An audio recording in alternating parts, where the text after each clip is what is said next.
The 2023 Ontario Sire Stakes season comes to a close here tonight at Woodbine Mohawk Park. It's night number 2 of the Ontario Sire Stakes Super Finals. 3-year-olds will be in the spotlight. 4 finals coming your way here this evening on Cosa-Tv. And it was very much an ideal fall Saturday night here in Campbellville. Just until a few moments ago, the rain has started to fall. It's a light rain right now. We're sitting at 9 degrees Celsius. Otherwise, though, I don't think anything's really going to dampen the spirits on what's going to be a great night of live racing. Welcome to our just outside the paddock broadcast location. My name is Mark McKelvey, riding alongside with Greg Blanchard, the third member of our broadcast team, Robert Reed Jr. He's standing by. We'll check in with him in just a couple of moments. But Greg, as I mentioned, a new wrinkle to the Super Finals this year. This is night number 2. Typically, you'd see all 8 finals on one night, but this season they got split up. Last night it was the rookies. Here tonight, it's the sophomores who will take center stage. They will, and boy, has the weather really kicked up on us here. Just before we came on air, we saw the rain falling, and then the wind has kicked up here as well. So, yeah, buckle down, Mother Nature. She usually throws a curveball or two at us at this time of year. I ran into, ironically, Tim Tetrick and Andy McCarthy on the way out to the paddock tonight, and they were bundled up, and they said, yeah, this time of year we always have to bring some other extra jackets from south of the border. But you know what? It's a real test for these horses, and we've got 3 defending champions back this year. It's going to be a lot of exciting to watch. It is a lengthy season that all builds to the Super Finals, and we'll have 4 champions crowned here this evening. I want to talk about those weather conditions. I can remember back, was it 2008, some beach somewhere? Yeah. That was one of the messiest nights, although I think we were maybe into November back then.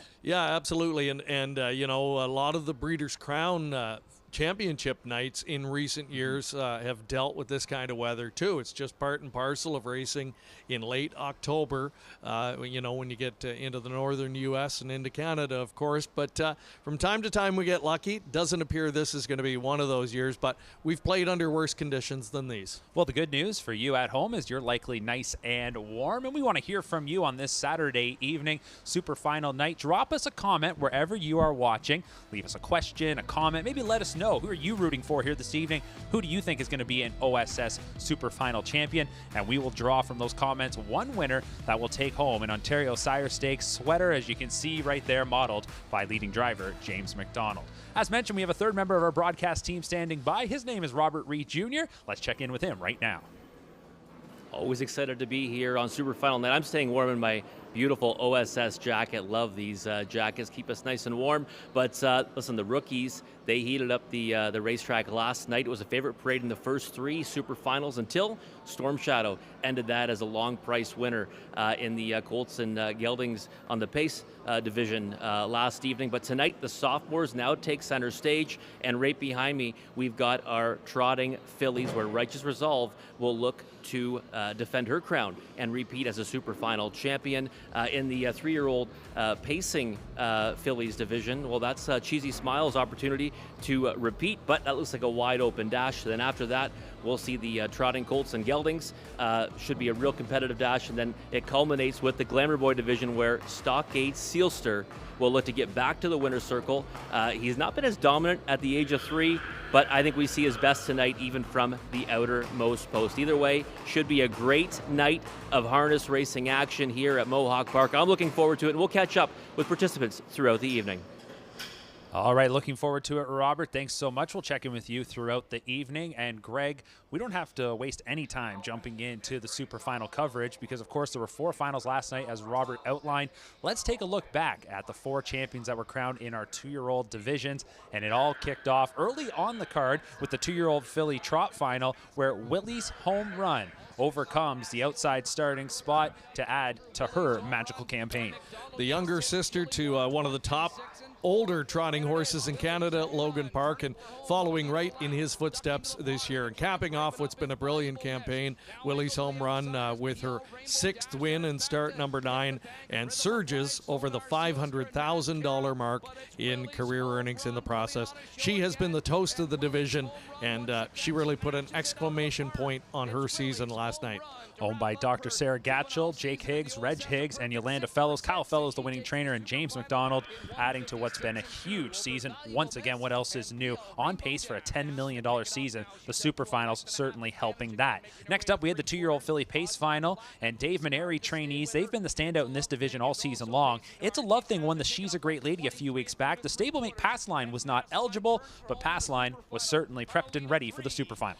Well, there's a great filly south of the border. Her name is Geocentric. She's undefeated this year. She's a sub-150 pacer. Well, this is her, I would say, her Canadian equivalent, if you will. Passline has been nothing short of brilliant this year. The daughter of All Bets Off.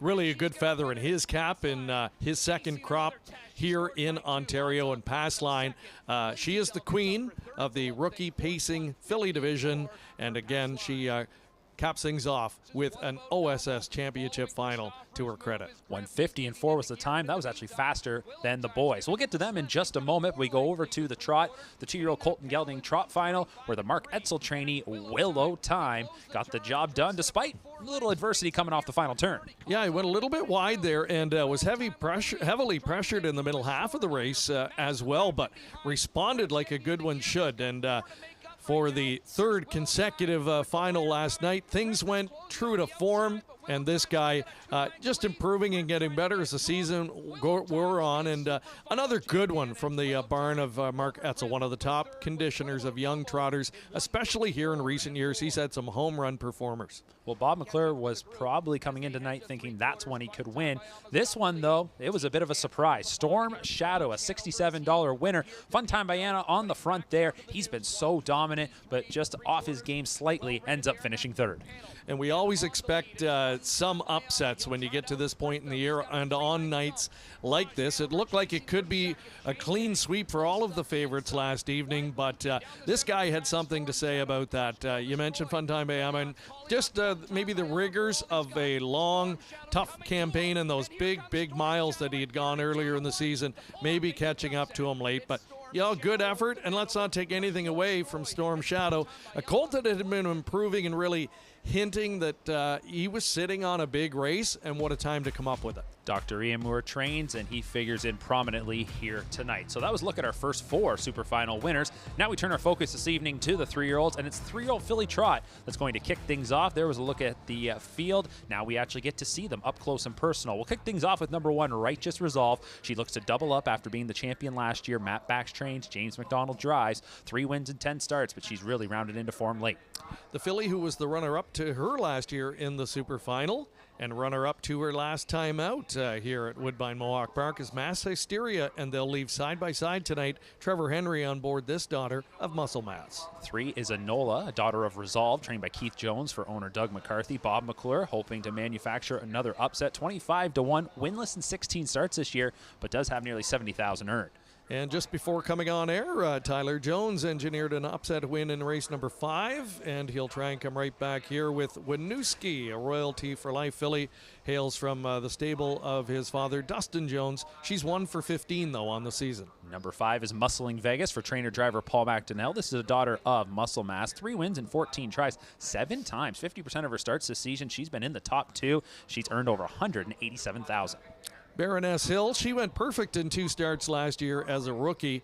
Just 1 win so far in 13 this season, but the bankroll is impressive, $212,000. She's been on the board in many of the big dances against the very best in the division.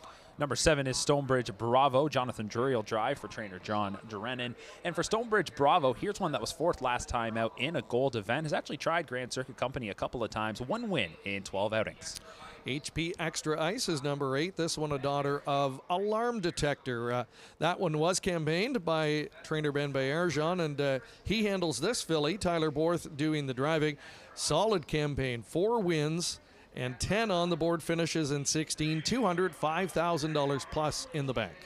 Believe You Me will cap things off. This is the 9 Louis Watt driving for trainer Dave Maneri. This one moving into his barn from trainer Ron Burke for owner Bill Donovan, a daughter of Muscle Mass that was dual eligible, so was actually able to race in the Kentucky Sire Stakes and now transitions back to the OSS with an opportunity racing for $300,000 here tonight. So that's the field for the 3-year-old filly trot final of our Ontario Sire Stakes Super Final coverage. There's a look at Righteous Resolve, currently the even money choice, and her trainer Matt Bax is standing by with Robert Reed. All right, here with Matt Bax. And Matt, Righteous Resolve, obviously winning 8 out of her 10 starts last year. People kind of thought she was a bit more camera shy this time around with just 3 victories, but she hasn't missed a board in any of her efforts this season. Really, when she kind of seemed to lose a step or two, was it just kind of being tired coming back from south of the border? Yeah, I would say so. Yeah, the trip to the Meadowlands definitely took a little bit out of her. I'd say now she's back to herself. She's a little more quiet out there. She went pretty fast halves down at the Meadowlands, and it got her a little too hot and worked up. So James has done a good job of getting her back. And my sister's an osteopath. She's been working on her at home, getting soreness out of her, and she's in top form right now. And the draw, obviously, the pole position here at Mohawk Park, not really the best place to be, especially for a trotter, but she's pretty professional out there. Yeah, she's, like you said, she's a professional. Not worried about it at all. All right, and her racing style has kind of been a versatile type, but her preferred trip is usually to get forwardly placed, and she's been on the engine a lot lately. Coming into this one tonight, I mean, you seem pretty confident. It drives up to James. James knows what he's doing, but yeah, she can do it anyway. She can go to the front or back, but when you get in these big races, it's safer to be on the front than at the back, and you get into traffic problems and things like that. So usually those guys are pretty aggressive. So we'll see what James decides to do. Okay, all right, Matt Bax, trainer of Righteous Resolve. Good luck, Matt. Thank you. All right, thank you very much, Robert. Good to hear from Matt Bax. And Righteous Resolve, I think you can hear it in his voice there, Greg. Lots of confidence. He's not overly confident, but he knows just how talented this filly is. And it had to be frustrating after those miles at the Meadowlands where she got perfect trips, but the horse in front of her, 53.5 back-to-back weeks. It's almost unheard of in this division. Maybe it played with her a little bit, but she's been racing really well, and it would certainly be neat to see her double up here in the Super Finals. Yeah, for sure. She's just done everything right over the course of 2 seasons, and just another in the long line of Ontario-sired performers who have achieved millionaire status, and the bulk of it, of course, coming right here at home in the lucrative program. I think simply put, Mark, I'm not sure if you agree or not, but I think if all things are equal and she has her A game, she's a little bit superior to this group. I would agree with that 100%. You think about last year, we saw Dare Castle in this division, made $1 million without ever leaving the province. Righteous Resolve only made that trip this summer to the Meadowlands. Otherwise, outside of those 2 starts, everything's been here at home, and she's earned close to $400,000 coming into tonight. So she really is the talk of this field, this group of 9, but where else do we look here to maybe find a competitor? Yeah, I mean, you could go in a few different directions. Let's take a look at the point standings this season in the division, and many of the top point getters are here, and that's what you like to see. Baroness Hill, I think there's one we should talk about. We talked about the overall summary this year. The 1 win in 13 kind of jumps out at you, but then you look a little bit deeper and always right there, always within a length or 2, picking up good money against the likes of Righteous Resolve, Mass Hysteria, and some of the other top ones in the division. And because of that, 2nd overall in points and a healthy $212,000 in the bank. And one of these nights, the trip is going to just really work out in her favor. And if that happens, she has the talent to make the most of it. You have to think it's hard to be frustrated with just 1 win in the season when you have over $200,000 earned. One horse you saw there on the points leaders that is not competing here tonight is Climb the Pole. She would have certainly been a serious threat. Unfortunately for the connection, she suffered an injury that brought an end to her campaign, but she was one that certainly would have been challenging and I think would have been in the conversation here this evening. But as we look right now at the tote board, 3-5 5 on Righteous Resolve. Baroness Hill is at current second choice at 7-2. So we got a field of 9 that's going to kick things off here, Greg. The 3-year-old filly trot, I guess you could always say this is maybe one of those divisions that, especially when you're talking about trotters, could provide maybe a little bit of drama, maybe a bit of an upset. That said, the rail starting spot, and Robert Reed mentioned, not necessarily ideal. 7% is what the rail is winning on the trot this season here at Woodbine Mohawk Park. That's pretty low. Only the 8 and the 9, or I should say the 9 and the 10 is it's lower. not ideal, right? But can Righteous Resolve, in your mind, is it really going to be much of a factor? Yeah, I mean, if anyone could overcome that, if you even have to call it overcoming that per se, but yeah, I think she's a professional. She can handle whatever is thrown at her. Big, strong, powerful filly, and has all the weapons to get it done here.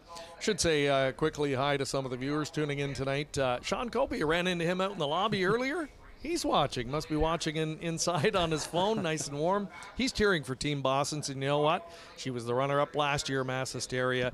Wouldn't be a shocker to see her do one better this time. All right, here we go. Our first of 4 Ontario Sire Stakes Superfinals coming up in mere moments. The 3-year-old filly trot. We're going to toss things up to track announcer Chad Rosema. Number 4, Winooski getting some play here. It's post time, race 6, Ontario Sire Stakes Gold Super Final, 3-year-old trotting fillies. 9 are in line. Here they come. Gapped off is the 4, Winooski. Away they go. They're off and trotting. Inside pushing off is Righteous Resolve. Down the center, Muscling Vegas and Baroness Hill go out for good early positioning. Mass Hysteria is going to be along the rail in 4th, followed 5th by Enola. Driving out in 6th, there's Believe You Me. Then it's back to Stonebridge Bravo, HP Extra Ice, and after the gap beginning the early trailer is Winooski.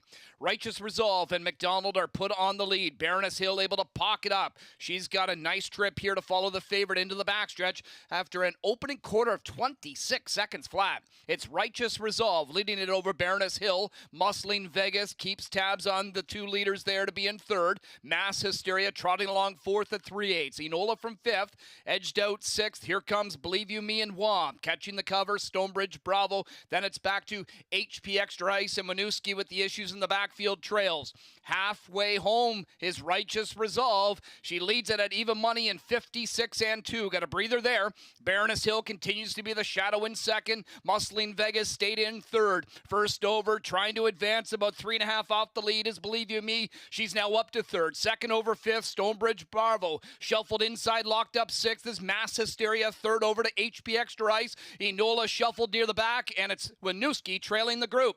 Righteous Resolve called on to pick it up. Believe You Me is bearing down on her on the outside. Baroness Hill is looking for room from the pocket. 126 and 1 3/4, and Believe You Me takes over at 15-1. Righteous Resolve tires in 2nd now is Stonebridge Bravo. Baroness Hill looking for a way through. She's got it now. She starts to close for McNair, but Believe You Me's got a 3-length jump with the line coming. It's Believe You Me and Wah. Inside is Baroness Hill. She's trying hard up the inside. Believe You Me will pull off the 15-1 upset. It's Believe You Me over Baroness Hill, 3rd to Stonebridge Bravo in 154 and 3. Well, there it is, an upset to kick off the Superfinals here tonight as Believe You Me certainly had the belief of her connections as she comes back from racing in the Kentucky Sire Stakes, gets a gold effort in early October, finished 5th that night. Here tonight, she's first to the wire, a 15-1 upset. Louis Waugh for trainer Dave Maneri. Yeah, what a difference a start makes. Obviously needed that race to get acclimated here north of the border. It was a much different scenario on that October 2nd line, I should say. Righteous Resolve, the winner that night in 152. Block cooler and more damp conditions here tonight. Much slower time, 54 and 3. Righteous Resolve, obviously not herself. And Believe You Me was vastly improved, and the result a 15-1 post-9 win here in 54 and 3, and a big payday. It's a 15-1 upset. Let's talk, though, about Righteous Resolve. She's actually going to fade back to finish last here. Hot opening quarter of 26 seconds flat. The rail wasn't a problem getting out of there for her. Watching it live, though, I thought, gee, they didn't seem they were going that quick, but 26 flat, is that what took the sting out of her, or can we chalk it up that she just clearly wasn't 100% here tonight? Yeah, I just don't think she was 100%. I mean, that obviously would have taken a bit of sting out of her and would have made the race more interesting, perhaps. But we've seen her put up big fractions before and is able to hold up to those and certainly be much more of a factor. I found it interesting, our camera angle in the backstretch, you get the head on, and we were watching her on the lead there, the relatively comfortable lead, but the head was turned to the inside, I noticed, in the second quarter there. Not sure, whether we read anything into that, or maybe that's how she always goes when you're looking at it head on, because we don't typically get to see that camera angle. But either way, you could tell she was in trouble tonight on the last turn. The fact that that other filly, despite a long park out, got right up to her at the top of the stretch. I think under normal circumstances, this filly tries to maybe get away from her in the third quarter, and there was just no response tonight. But what a night for Louis-Philippe Bois. I believe that's his fourth or fifth overall on the card tonight. Having a big evening is Louis Waugh as he teams here with trainer Dave Maneri. We mentioned this horse been racing for trainer Ron Burke, owner Bill Donovan. Comes into the care of Dave Maneri for this super final event and gets the upset score, and some happy connections out there. And making the trophy presentation, the longest serving mare in all of Canada, the Mayor of Milton, Mr. Gord Krantz. Big supporter of racing. Incredible. He has been in office here for decades and still looks fantastic. And boy, we could all aspire to have the career he's had. And there must be something in the water in this area. Not too far from here, Hazel McCallion had that honor for years, the longtime mayor of Mississauga. And Gord is now the new reigning champion, if you will, in that category. And always great to have him here. Big supporter, as you said, of Woodbine Mohawk Park. 86 years old, and he has been the mayor of Milton since 1980. I grew up in Milton. He was the only mayor I ever knew. And as we mentioned, a big supporter of the local racing scene. So Believe You Me kicks things off. And for those of you that played against the heavy favorite Righteous Resolve, if you've got this one here, we're going to see some nice payouts. So almost the theme of how we capped off last night's Super Finals rolls into the start here tonight as we have another upset winner. And with the conditions getting a little more windy, maybe a little more rain in the forecast, be interesting to see if this trend does continue. Yeah, and another trend that did continue there was the close call, but not being able to win for Baroness Hill.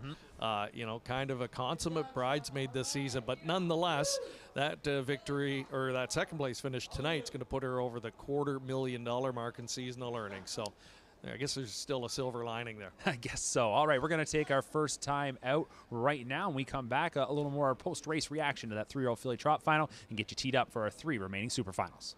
The racing is fast and exciting at the picturesque Woodbine and Woodbine Mohawk Park racetracks in Ontario, Canada. Woodbine Standardbred, home of the Pepsi North America Cup, a summer classic. Pebble Beach in Iran. And Woodbine Thoroughbred, home of the historic King's Plate. But the mighty filly has devastated them. Full fields, exotic wagers, iconic events. Play Woodbine Thoroughbred and Woodbine Standardbred today at your favorite wagering location. As the industry's leading sales agency, Preferred Equine's new online sales portal, Preferred Equine Online, offers the best online service available. Developed by our experienced sales team, the powerful new platform with cutting-edge technology makes buying and selling easy from the comfort of your home or office over any device. Our experienced sales team offers full customer service for buyers and sellers as it relates to the collection, distribution, and transfer of the horses offered. Sellers can enter a horse as easily as 1, 2, 3 with a searchable database while allowing comments, photos, and other documents. Buyers can view live pedigrees, past performances, and race videos. To view the sales schedule, create your account, or learn more, visit www.preferredequineonline.com or call our sales team at 914-773-7777. And welcome back to Cosa-Tv. Let's take a look at the prices from race number 6, the OSS Super Final for 3-year-old filly trotters. And Greg, a $32 winner is number 9, Believe You Me. And that's really going to put a charge into both the early pick 4 and the late pick 5. This is the opening leg of that wager as well. So 32.60, and coming in race number 6 again, it's going to have some real impact on those multi-leg wagers. But if you backed this horse tonight, you're getting well rewarded in a way that maybe some people would have gotten this, and maybe the exactors to play Baroness Hill first and second, with the field, that type of thing. You might have fell into a good one here. Well, driver Louis Waugh is having a big night at the office. 4 wins already. Let's go now and catch up with his thoughts after Believe You Me takes our first super final. One start with this filly, and you get the job done in a $300,000 event. Must feel pretty cool, eh? Yeah, it was the right place at the right time. My one and only start with her. It was a good one. Things have been pretty good with Burke sending over horses here. You've done a great job. How was her week this week going into the start? I was happy with the week she had. I really touted her to Louis. Ike Stream went earlier in the night. She trained with him on Saturday and Tuesday and went right on by him. She's kind of a tricky mare to drive, but we had a bad post. I was very confident in one of them going forward, and she's tricky to drive. Louis did a great job. I didn't think she could be first up, that way, but everything fell into place tonight, and I'm happy to be standing here. Obviously, you only had her for just briefly, but what was something that you were very impressed with her going into this week? She had good form, this mare, and she's a big, good-looking mare, expensive yearling. So it seems like things were just heading on the upside, and I was right place at the right time. Congratulations, Dave. Thanks a lot, John. All right, here with winning driver Louis Philippe. Louis, you drove this filly last year as a 2-year-old. Won a gold with her, and her season shut down early. Any particular reason? Yeah, if I believe right, I think she has an injury, like a knee that she fractured a tiny bit, but I'm pretty sure it was. Yeah. You won the race tonight, though. What was the difference between her going from a 2-year-old filly transitioning to 3? How did you feel out there? She always showed talent at 2-2. She's a little tricky, like Dave said. She doesn't really like the front. There's one time she raced even in Saratoga for, I think, Wally Hennessy drove her, and she wanted to run out of the racetrack when you put her on the front. So even going in the last turn, she was feeling pretty good, but I was a little bit kind of had mixed feeling. I didn't want to clear too early. I saw that the Resolve mare was kind of tired there, and I was scared if I cleared too early, how mine will react. But at some point, she was feeling so good that she just went by herself, and then I was just making sure I was keeping her attention, and she was just feeling really good. The last time she raced here, I told Dave after the race, because he was getting her for the start, he was picking her after the race, and I said she was breathing bad a little bit, so he made some change, and I could tell after the mile she wasn't making any noise like she did the prior start, so that was definitely a big change in how she raced in between the 2 starts. Obviously, a first over is not really an ideal trip scenario, but when you saw the first quarter pop up in 26 flat, especially for a filly having to jet out of there from the rail, were you confident that maybe you were going to have a bit more turning for home? Yeah, even going on the track with Dave, that's what I told him. I says, like, outside post, but she doesn't really like to be on the front. I said, I don't want to be too far anyway. I said, if I have to make the front, I'll try to make sure to get a cover pretty quick, because I don't want her to act bad like she did in the past. But the fact that they were leaving pretty hard just made her trip kind of easier for her. I don't think that the fact that first up or not would matter that much, just as long as she sees horses in front of her. It's been a pretty good night. 4 wins so far, Louis. Congratulations. Thank you. All right, there's Believe You Me, Louis Philippe and Dave Maneri getting it done in this OSS Super Final. All right, good to hear from the winning connections there. Dave Maneri's right. 100% he's batting with that filly there. They send her up. She gets the job done. And Louis Waugh, something to keep in mind. He's got the hot hand. 4 wins already. Next up is a 3-year-old filly Pace final. We'll tee you up with that one on the other side of this commercial break. By now, you know the name Cosa-Tv, an industry leader producing unique, high-quality digital content promoting harness racing in Ontario. Features, virtual programming, live events, and more. Cosa-Tv has it covered. Follow our social media channels and be sure to subscribe to our YouTube page to view the latest content. And if you're looking to bet your favorite Ontario track, check out hpibet.com. Cosa-Tv, taking Ontario racing global. Enjoy the thrill of the race anywhere, anytime with HPIBet.com. Join for free and use your smartphone, tablet, or PC to watch and wager when you can't be at the track. Stream live racing from over 450 tracks. Bet with ease from anywhere. It's safe and secure. Get rewards, race alerts, tips, and more. For a limited time, get $100 when you become a member. Plus, 1 month free live race streaming and your first bet is on us. Go to HPIBet.com to join for free today.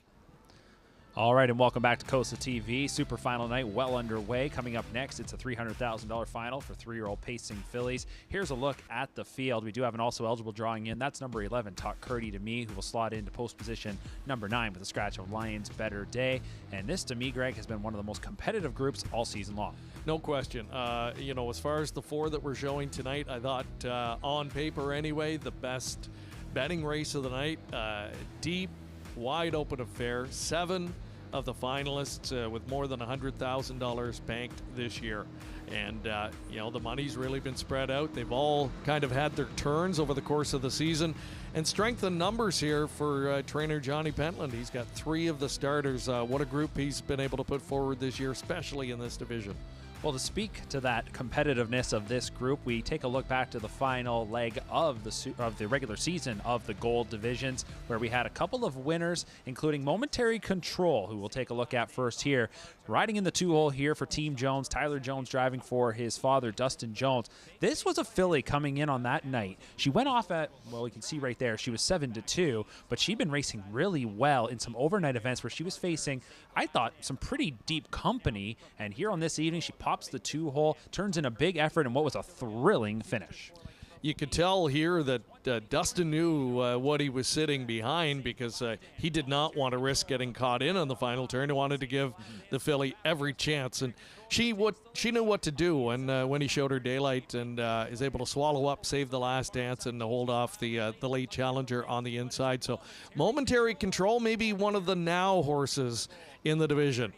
Getting progressively better as the season wears on, so appears to be peaking here at the right time, and would like to add a $150,000 payday to that already impressive bank account. She's got post 2 here tonight. I talked about a thrilling finish. It was thrilling for those connections, Team Jones. This race right here, what a battle we had. One Last Wish is on the front for driver Paul McDonnell, and this one here is going to gut out the victory, but they all came at her, and you can see right here a compact group of 7, everybody within about 4 lengths as they swing for home.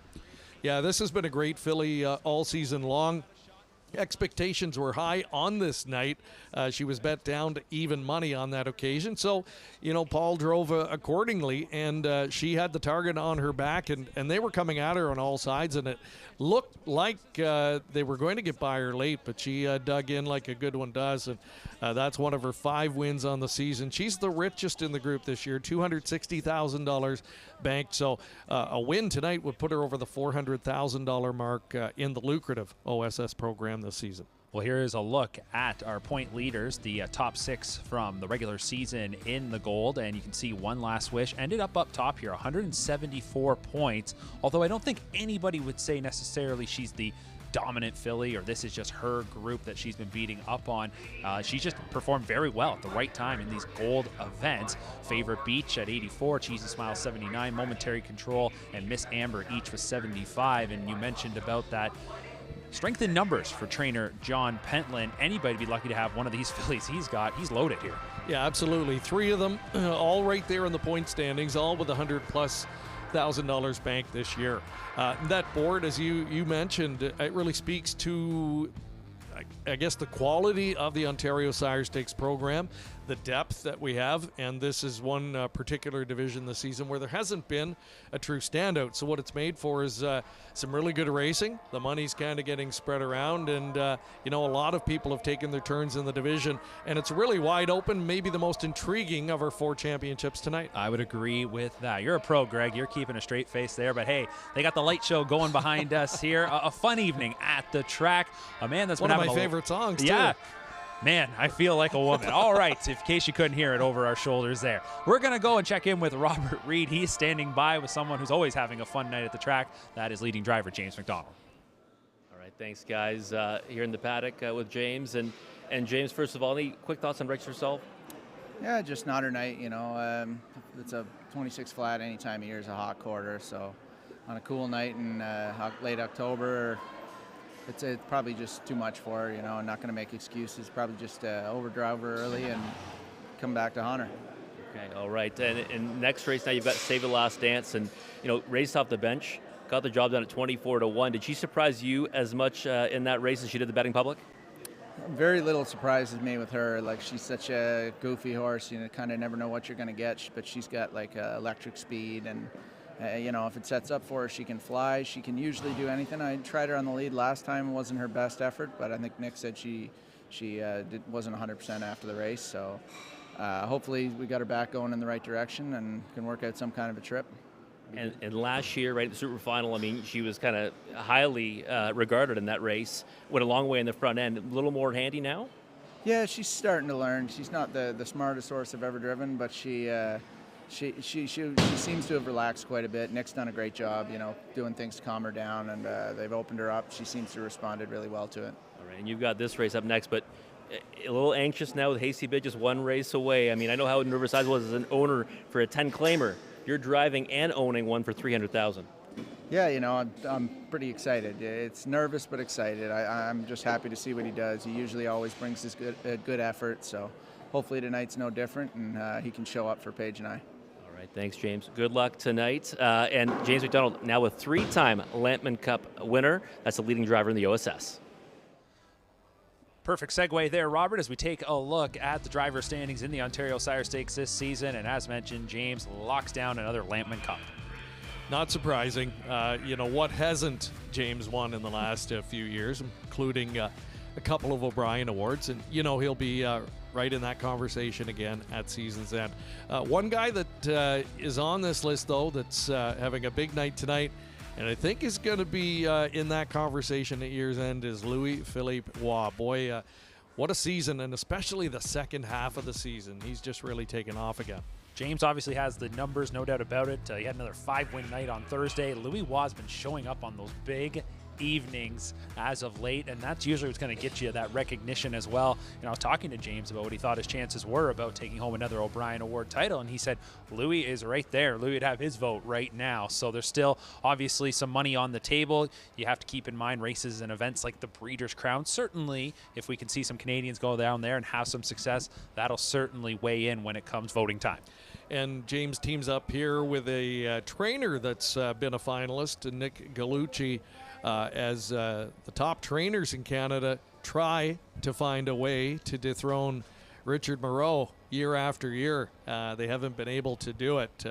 There's a couple of names that are going to be probably getting a lot of the votes again this season. And it won't be that long before we start thinking O'Brien Awards, and nights like this can really go a long way toward, in some cases, settling that among the voters' minds. So there is one of the three from the John Pentland stable. The first one, in fact, we're going to see I'm a Doll.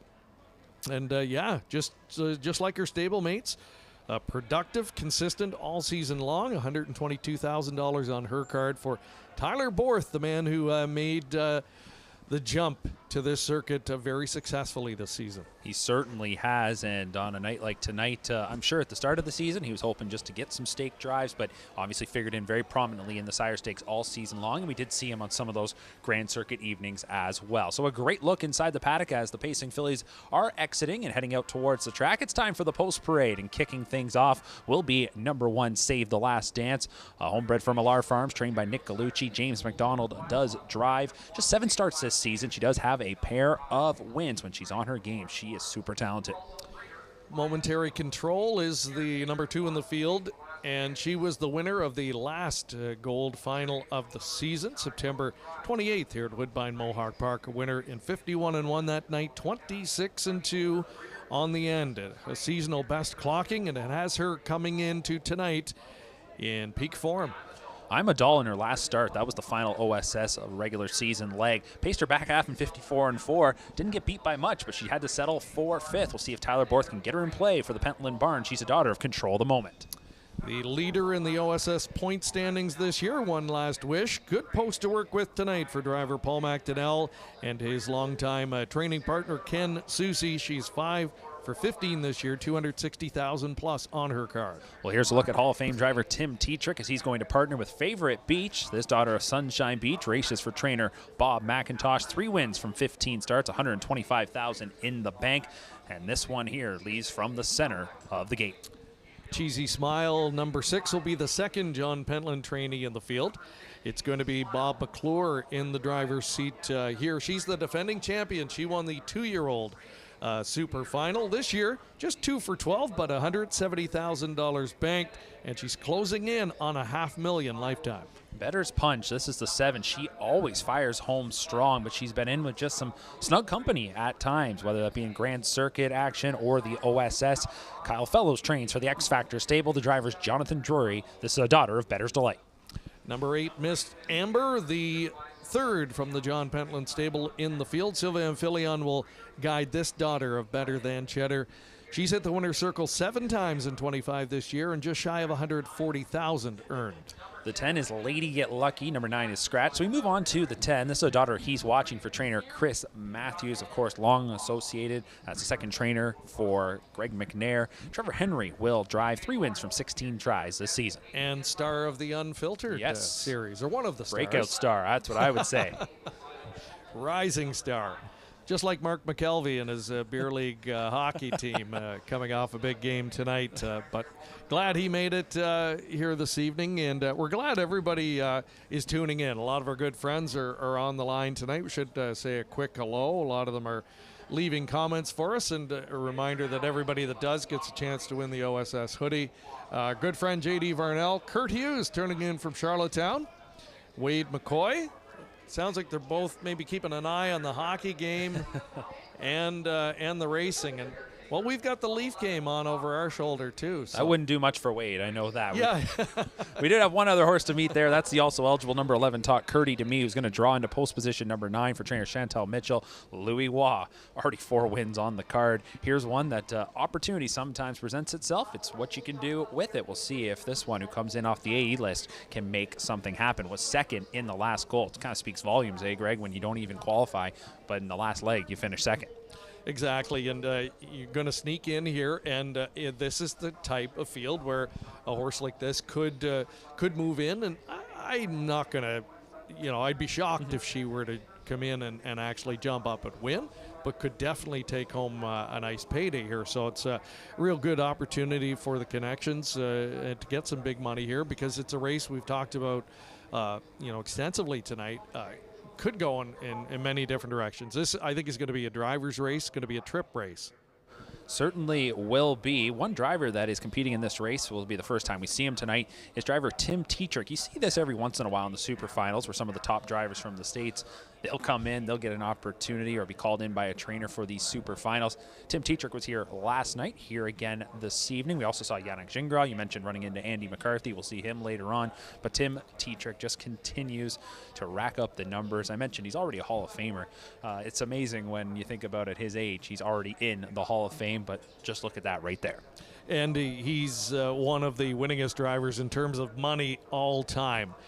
John Campbell still holds the distinction. He's the $300 million plus winning driver that's now retired. But some guys are closing in with each and every year, and one of them is Tim Tetrick, the Bionic Man, dubbed that. Of course, he had the double hip replacement a few years back, right? And they had a little fun with it at the Meadowlands at the time. He was out for a while, so they made a bit of a promotion and decided, let's try and come up with a nickname that would go with the situation he was in at the time. And folks voted on it and came up with the Bionic Man, and it stuck, and it's pretty fitting, I think. Certainly hasn't held him back, that's for sure. Just continues to win some of the sport's biggest races, and we'll have a chance here as he partners with the Bob McIntosh trainee, Favorite Beach. We'll see Moment is here later on, but those two teamed up, McIntosh and Tetrick, on Little Brown Jug Day, and hey, they won a heat, so that's a partnership that had some success in recent weeks. Yeah, I wonder if that's part of why we're seeing him here tonight driving a pair for Bob. Had so much luck when he teamed with Moment is Here in the Jug, won the heat, as you mentioned. Mild upset there, and then I thought raced fantastic in the final. Just had a tough trip, some got caught in that speed duel up front, and had that not happened, had he gotten a breather anywhere in the mile, I think he very well could have been this year's Little Brown Jug champion. But they'll be reunited tonight and trying to rediscover some of that magic. Time to put you on the spot, Greg. Where are you going here in this 3-year-old filly pace final? I am going to go to Favorite Beach, just trying to find one that offers a price in here. I think in this kind of a field, why not? And Favorite Beach, her form, very competitive in this field, just needs a bit of racing luck. I'll go with the 2, Momentary Control, one of the now horses looking to make it 4 wins in her last 5. So here we go, our second super final, second of 4 on this Saturday night here at Woodbine Mohawk Park. And once again, we'll throw things up to track announcer Chad Rosema. It's post time, race 7.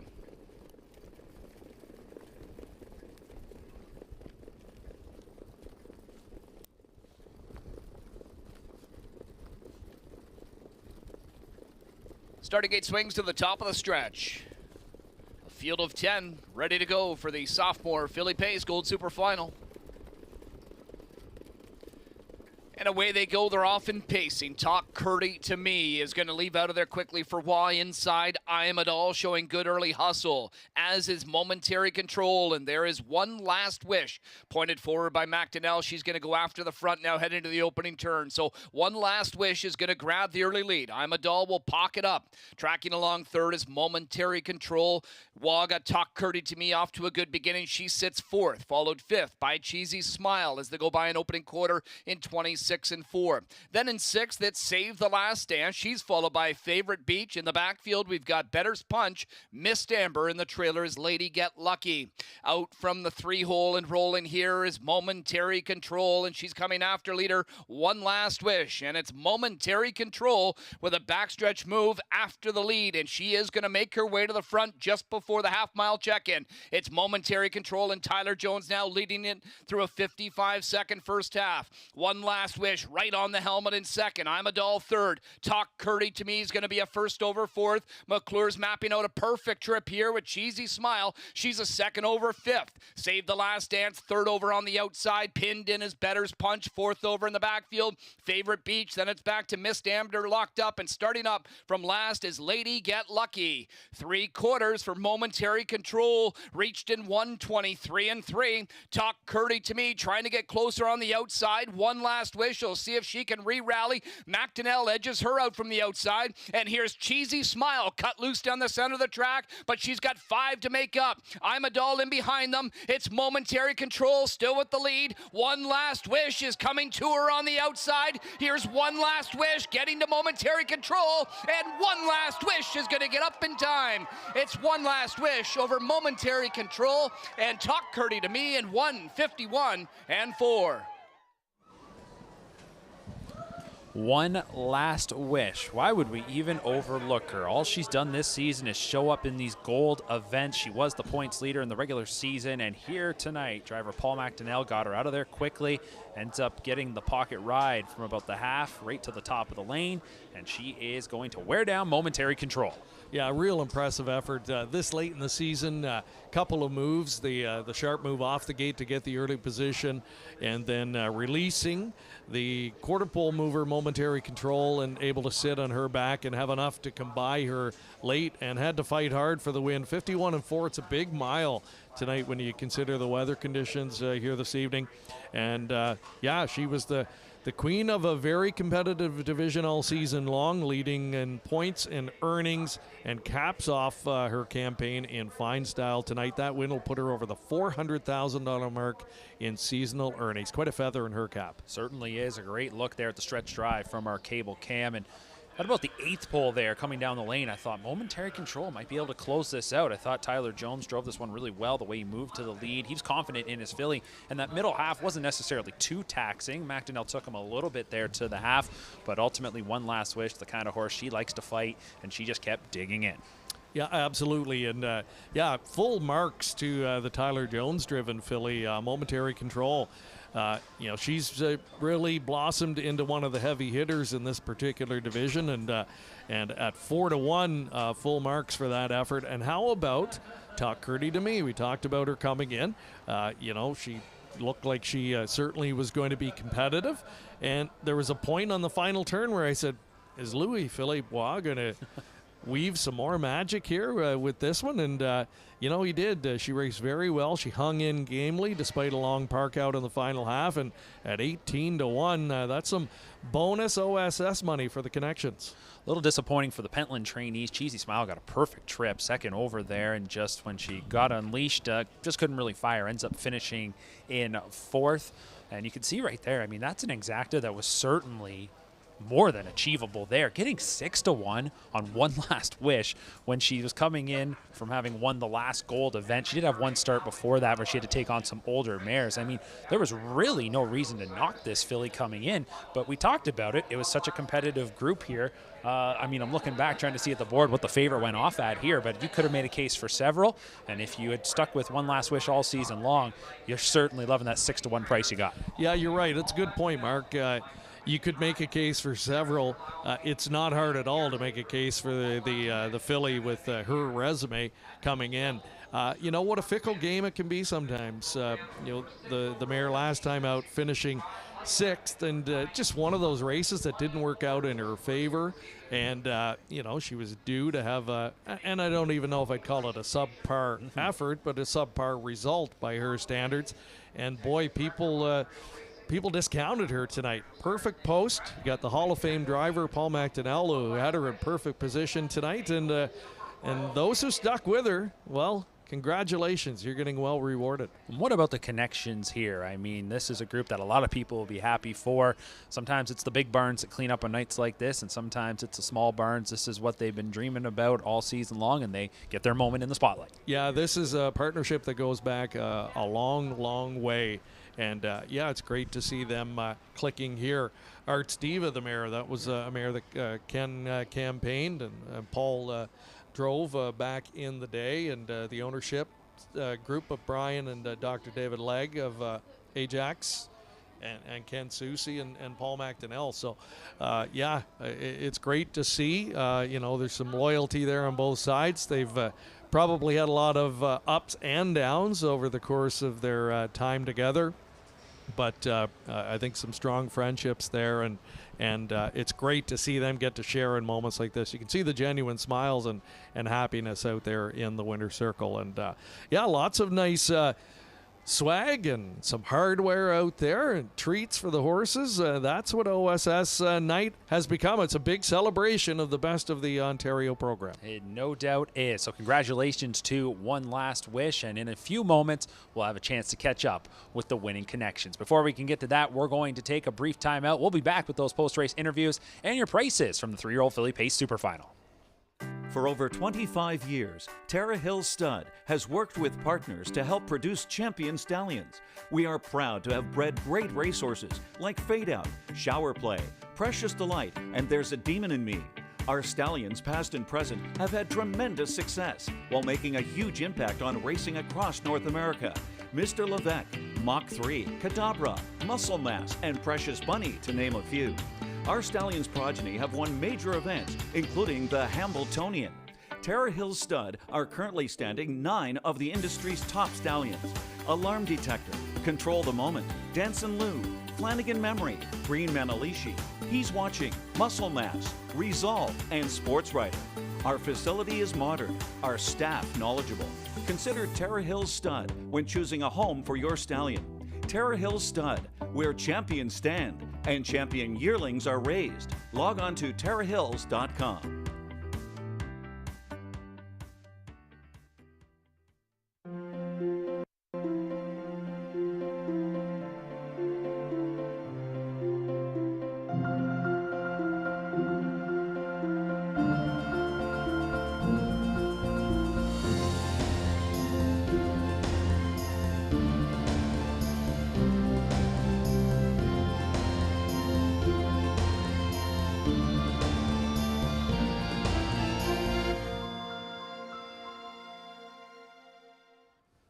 All right, and welcome back to Cosa-Tv here on Super Final Night 2023. Here are the prices from race number 7. This was the 3-year-old filly Pace contest where number 4, One Last Wish. Amazing. I'm still shaking my head. $14.30 is what you get to win here. And you had the 2 fillies that took the last gold leg, finished 1-2, and the exacta paid $63 for a $2 winning ticket. Yeah, we said at the beginning we thought it was the best betting race of the night. For the horse players, this was the one, at least of the 4 championships tonight, that offered probably the most value relative to how competitive and how deep this field was. And there you go. You get the top filly in the division this season kicking back 6-1. And what a pick 4 return tonight. 20 center, not too far off at $3,000.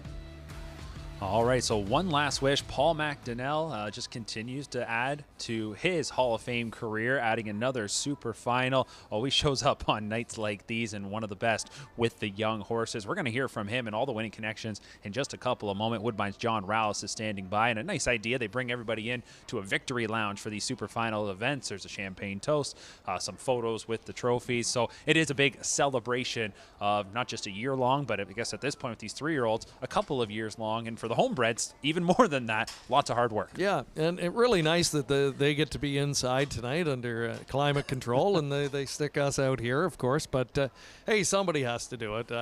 Yeah, it's a wonderful venue, and they do a really nice job, adding some pomp and pageantry to the night. As we said, it is a real celebration. Time to hear from the winning connections of One Last Wish. Final for 3-year-old pacing fillies. I'm here with winning driver Paul McDonnell and winning trainer Ken Susi.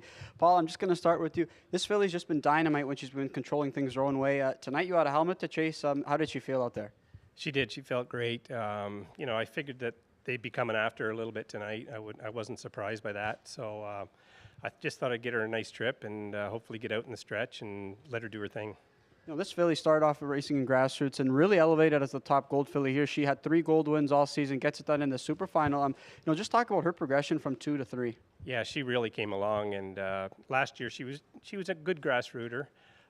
This year, I could tell when she qualified that she was going to be able to step it up. I said to Kenny, she probably will be a gold filly this year. I didn't think she'd be this good, but she definitely stepped it up. Obviously, how happy are you to do it for this guy right here? Awesome. It's great. I mean, I've been driving firm for I don't know how long now. And the owners as well, they've been, behind us all the way, and it sure is gratifying. You drove the mare too, so talk about the similarities between this filly and her mare. A lot of similarities. I think this filly here may have a little bit more grit to her. She's tough. So I think the Better's Delight did that to her. But she's just a great filly, and I'm just so proud of her. Congratulations, Paul. Thank you. All right, here with winning trainer Ken Susi. Ken, saw you just after the race, and you're pretty emotional. What does this mean for you tonight? Well, it's just kind of like full circle. When you had the mother so many years ago, and the legs as owners for so long now, and have the last one of the mare, and that's why they named her One Last Wish. Do this and what she's done this year. It's beyond words for me. I've just been blessed, Just get up in the morning, just love to see her. That's all. It's just they don't come along very often, so I'm going to really cherish this and cherish her. This is the biggest win of your racing career. What's it like getting it done, obviously, with Paul McDonnell, and even getting it done with your partners?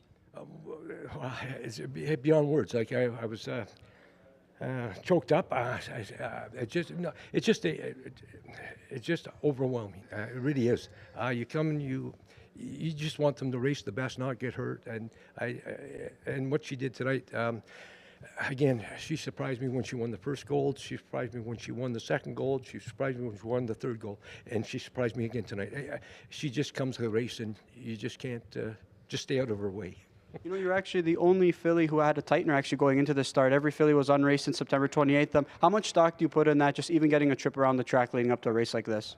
I don't take total credit for that. I've been around a long time, and this family, she's not a great trainer, so to give her a couple weeks off means I'd have to maybe bring her in and train her, and she doesn't like that. So Paul looked after her in the race like a training mile that set her up for this, and it was very beneficial for sure, without a doubt, yeah. Obviously seeing her in the tool, it's been well documented. She's been so good on the lead. Were you just, were you licking your chops turning for home? No, no, I was not licking my chops. I'm going to tell you something. Her mother, I believe, had 18 seconds. It's unbelievable. And she never, ever won on a 2-hole trip.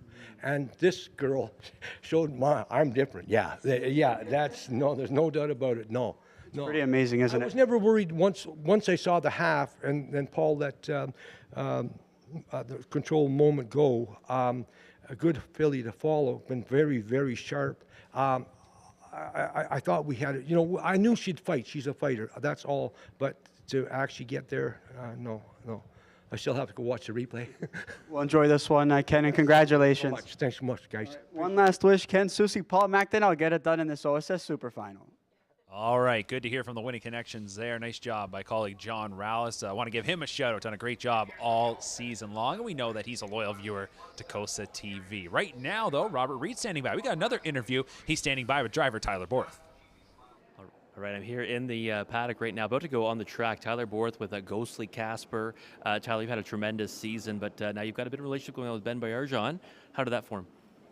Yeah, I just think he noticed me driving down here, and I was having a little bit of luck, so a couple of the guys were booking off, so he elected to go with me.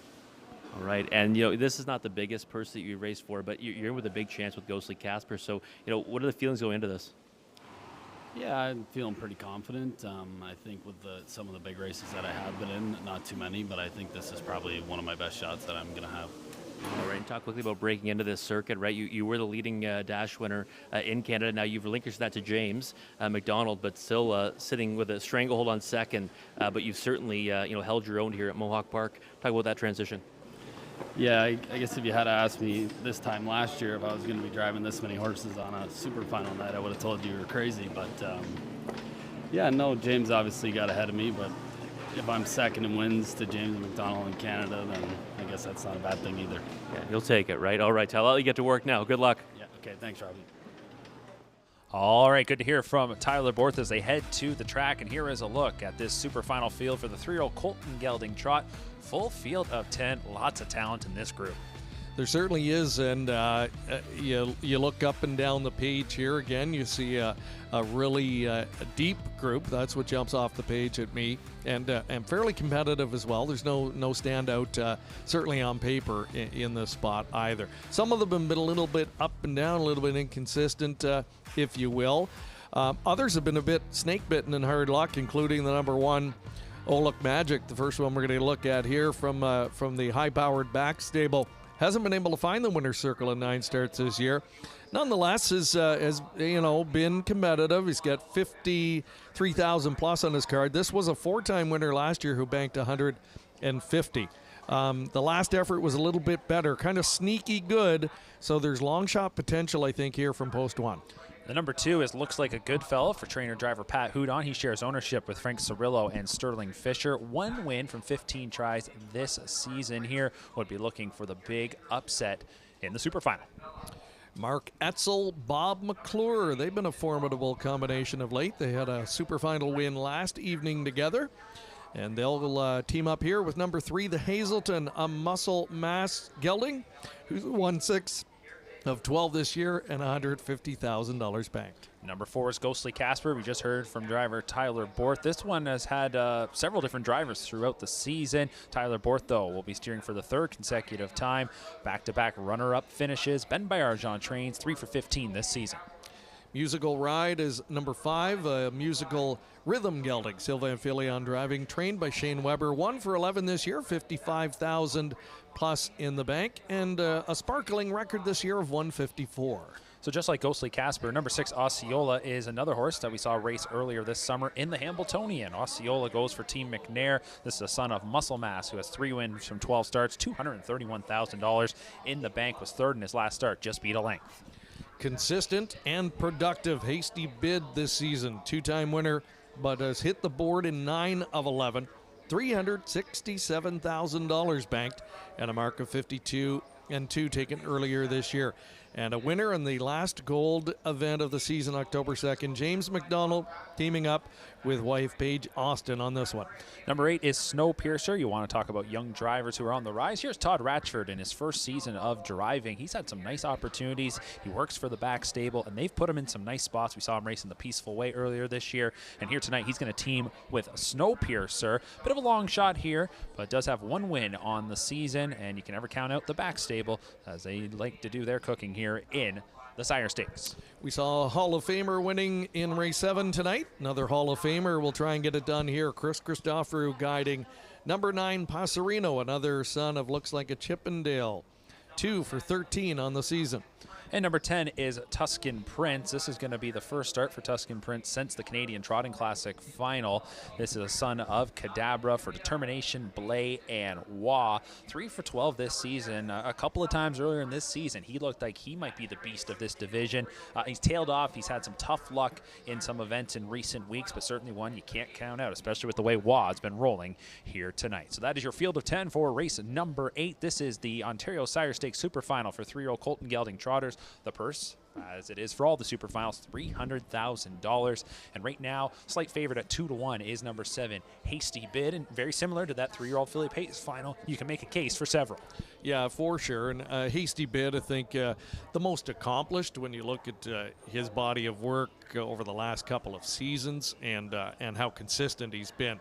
And has been mixing it up. He's certainly been a big player in the provincial program, but has tested the waters at the Grand Circuit level and more than held his own. In fact, third just 2 starts back in the final of this year's Canadian Trotting Classic. And that's a big reason why he's got over $500,000 on his card. 5-2 here currently on him. So despite the record, despite the resume, still pretty good value, I would say, in what is another good betting board. It certainly is here. You can look on the board yourself and just see that several all going to float around as your potential favorites when they do finally get the word go. There is a good look at Hasty Bid, and besides a start in the Simcoe Stakes where he ended up locking wheels with another rival, you mentioned it, just super, super consistent here for James McDonald and Paige Austin. Now, some of his key rivals, as you can see on the board here, have been the likes of Ghostly Casper and Tuscan Prince, Osceola. The Hazelton, Look Magic rounds out that top 6 you see right there. But again, these are very talented horses, and I'm excited to see where they go after the Sire Stakes comes to a wrap. We'll probably see most of them maybe be shut down. I think a few will probably try the Breeders' Crown, but when they come back next year, a race like the Ontario Graduate Series, which debuted this year, could have a pretty deep group come early spring. Yeah, for sure. And, this group tonight, what sticks out to me a little bit is that this is the only of our 4 championships tonight where we don't have the 2-year-old champion back to try and defend. We do have the runner-up from last year's final, Snowpiercer, post-date for this one. But what a difference a year makes. This one is 97-1 on the board here tonight. Hasn't quite come back to be the same horse we saw last year at 2, but nonetheless very competitive, and this is the type of field where a long shot could surprise. DW's Point Man was the winner in the division last year, but not here tonight in amongst this field here this evening. So some new faces emerge this year to try and take down a super final title. A lot on the line, Mark, as we look ahead to the London Classic yearling sale coming up in a couple of days. We're getting ready for that down in London. The timing of this is important because, we always hope there'll be some big updates for you to read as a pedigree reader. We should mention that. You'll be back again this year. And it's always great, too, to have some guys that get a big payday just before they go to the sale as well. A few extra dollars in the pocket when looking to purchase that future champion. Exactly that. It's all about timing, like you mentioned, and it comes up on Tuesday and Wednesday right there at Western Fair. And Greg, I know a lot of hard work going on for you guys there getting set, but you said everything looks, all systems go. Already got some horses that have moved in. Yeah, it's really bustling down there. We've had all of the consigners in over the last day and a half setting up their shed rows, getting their viewing areas ready. It's incredible how elaborate, some of their setups are. And a few horses moved in tonight. The bulk of them will move in tomorrow, and it is going to be an electric atmosphere, close to 300 yearlings this year. So, as you said, a big jump up, and we've got some high-profile horses. Speaking of big updates, with Willie's home run winning last night, that's going to be quite an update for the Hitman Heart, the Green Manalishi sibling to both her and older top trotting star Logan Park, selling as just one of the almost 300 yearlings there starting Tuesday.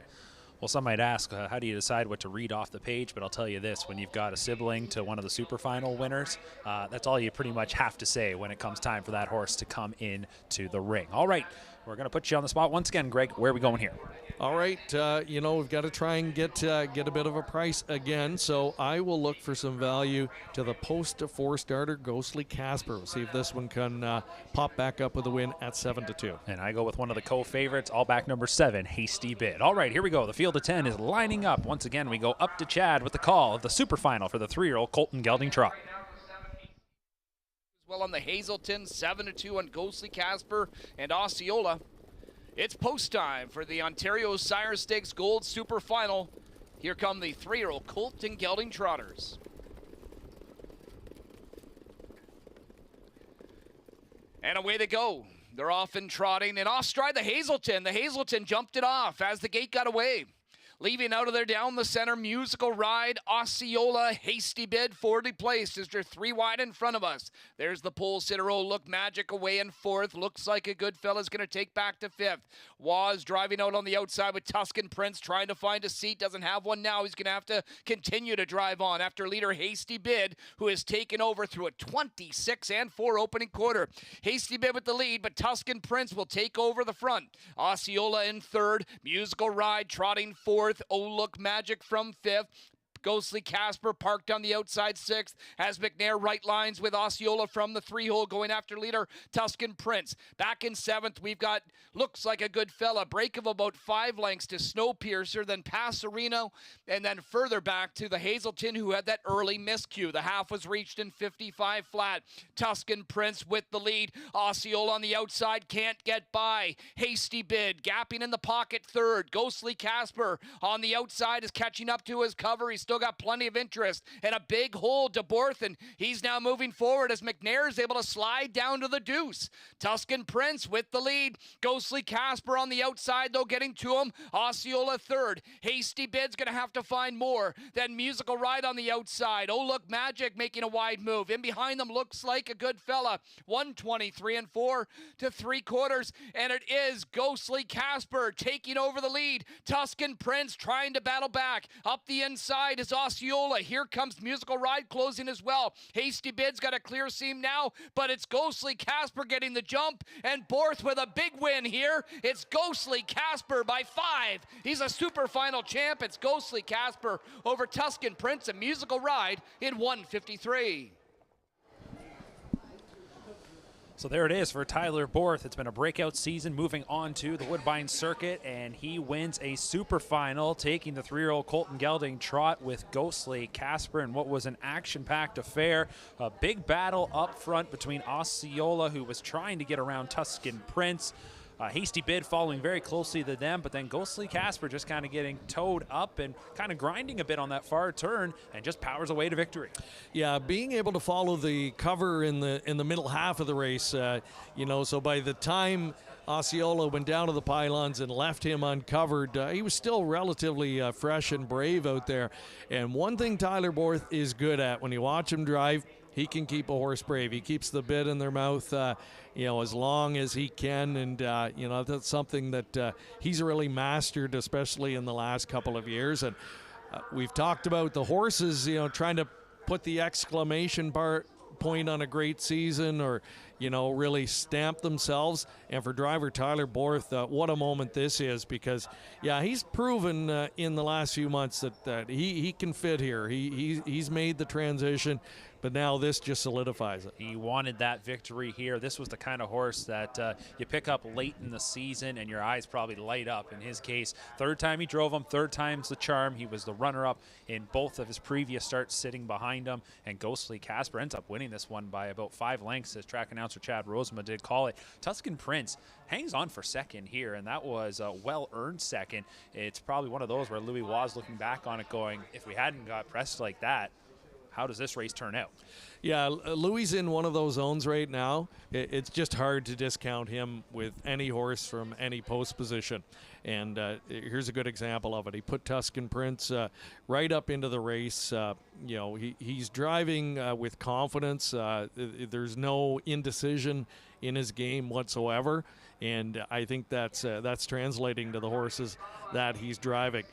And Osceola, that middle half move, had he sat in a little bit longer and had Louis been able to steal any kind of a breather, he was going to be tough to catch tonight. He certainly would have been. Musical Ride at 92-1 was our third place finisher. Osceola ended up crossing the wire fourth, and Hasty Bid was fifth. But it's Ghostly Casper, the winner of this super final here, and Tyler Borth, I think it's safe to say, biggest win of his career to this point, but won't be his last, that's for sure.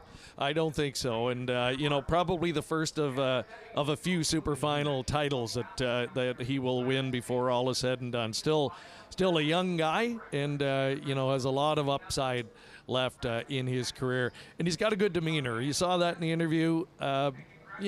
Doesn't look nervous. I don't think shies away at all from the big stage or the big moments, and is proving that he can handle it. And he's winning over the confidence of some of the top trainers, the likes of Ben Bayerjan.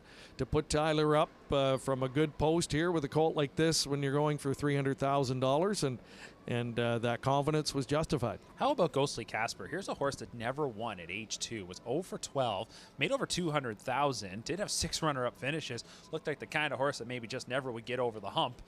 And this season, certainly found that winning way, but hadn't won since mid-August at Grand River, so it had been a little while, but a couple of runner-up finishes. It'll be interesting to hear in the post-race comments, but you have to think the Connections never lost the faith in this guy. No, and I didn't lose the faith either, right? I was waiting for my little shout out there. I was waiting for it. Sorry, I was going to get you when the prices popped. Sometimes you have to pat yourself on the back. No, it really, it was just one of those wide open races, and again, finally the trip really worked in his favor. He's been a very competitive colt, and he's got his share this year, but he certainly hasn't dominated. To the tune that he did tonight, because he won and made that look relatively easy tonight. But let's give Tyler Borth a lot of the credit there too for having him in a spot to do that and capitalize. Yeah, no doubt about that. Tyler probably won't be able to wipe that smile off his face here for the rest of the weekend, and probably for a little while after that. So our winner of the 3-year-old colt final is Ghostly Casper. Post-race reaction is coming up on the other side of the break. Harness Racing Update is the sport's most comprehensive and timely news source. HRU covers the sport from all angles with news, features, photography, opinion, and analysis of racing. Also, HRU covers breeding and sales, as well as industry stories you need to know. It's all delivered by a deep, diverse, and talented team of writers and photographers. And the best news is that it's free to subscribe. Subscribe to HRU today for free at harnessracingupdate.com and see what everyone is talking about.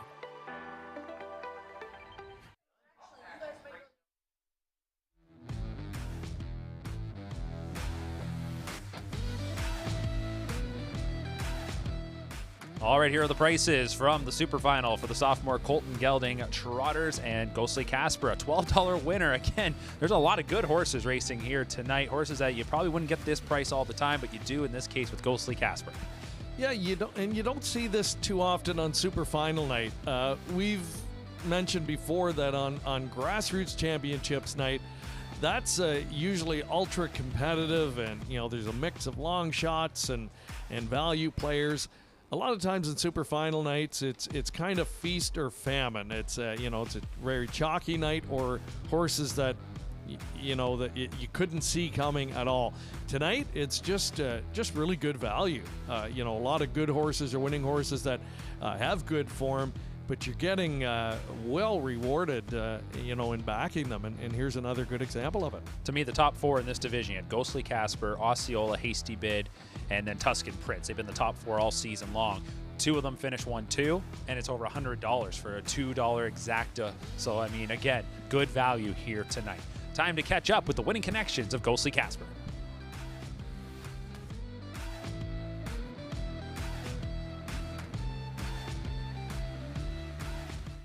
Casper gets it done in this OSS Super Final for 3-year-old Colt Trotters. I'm here with winning driver Tyler Borth and one of the co-owners, Santo Vena. I'm just going to start off with the winning driver Tyler Borth. Tyler, you picked up the drive on this guy 3 starts ago. Just tell me what it's been like. Yeah, he's a pleasure to drive. He has a very nice mouth on him, and I can't say enough good things about him. He just does anything that you want. You know, you got away well 3 starts back when you first sat behind him from the 9-hole. You drew the 4-hole tonight. Didn't show early speed tonight. Was that just by design? Not really. I was planning on getting him out of there a little bit, but he just didn't get off the gate. He felt maybe like just not quite had his feet under him. So, yeah, if you asked me how I was getting away in the first turn, I wasn't really happy with it. But then when I seen Dougie moving out of third, and then obviously Louis taking him, the race was setting up very good. This is the richest race of your racing career, isn't it? Yeah, by a mile. How does this feel tonight? Oh, it's awesome, yeah. If you had asked me this time last year, if I'd be standing here with you right now, I would have told you were crazy. Pretty awesome, Tyler. Congratulations. Yeah, thanks, Sean. All right, here with co-owner Santo Vena. And Santo, this Colt's shown a lot of ability for 2 years, but probably so frustrated over the last couple of years with some bad luck. We've had nothing but bad luck with him. He should be, like, he should have won a lot more races. Even the super final last year, he got interfered with, and the Hamiltonian, he got interfered with. So this is nice. This is really nice. You know, Ben has tinkered with the hopples. You know, he's taken them off. He's put them back on. I mean, for you, like, were you just happy to just see him stay trotting? Yeah, he only showed one break, and to be honest, it was just kind of there as a safety, but he doesn't really need the hobbles, according to Ben. You know, you've had a few different drivers here on this Colt. You know, Tyler, how have you liked how Tyler Borth and this guy have gotten along in 3 starts? He's been driving him amazing, like perfect. You know, he suits the horse perfect. After this win, though, is a Breeders' Crown next? I think so. I'm going to talk to Ben, but that's been our plan. So it looks like we're going there. Yeah.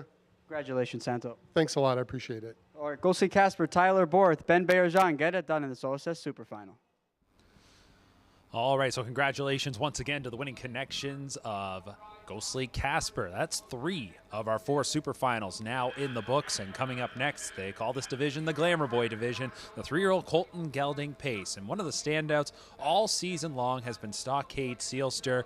We've seen him travel south of the border. We've seen him race in some of the biggest dances. He's a very talented horse, a double award winner last year, but one that's had his ups and downs this season. Yeah, he has, and he's been snake bitten when he's gone south of the border, frankly. And you know, here in Canada, he hasn't been able to dominate this year. But you know, cast that all aside, he still had an outstanding campaign. He still is the king of the division. You know, very similar to what we saw with One Last Wish earlier tonight. Maybe not a dominant king on the throne right now, but still the one to try and knock off tonight.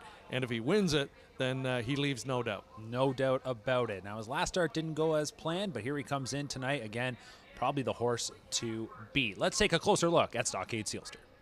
Hi, I'm Dr. Ian Moore. I've trained Stockade Sealster for the last couple of years, and we're here tonight for the Super Final at Mohawk. Stockade Sealster says, not right now. Stockade Sealster trying to fend off moment is here. Max Delight trying to come up the inside. It's Stockade Sealster. Another great effort. Stockade Sealster takes the gold. Well, Stockade's season has been up and down a little bit this year. We've had some highs and some lows, and that totally wasn't unexpected with a 2-year-old that raced as hard as he did coming back as a 3-year-old. You know, sometimes they just don't do. He has shown times where he's been top of his game, and then other times maybe not.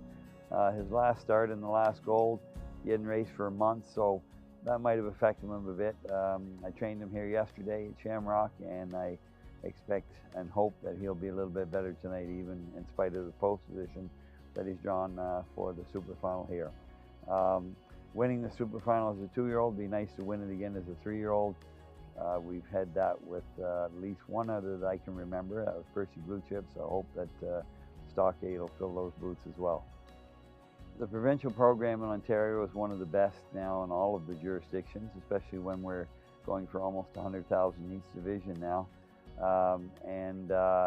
Many of the Ontario sired horses are doing well at the Grand Circuit level, at the top of the game for sure.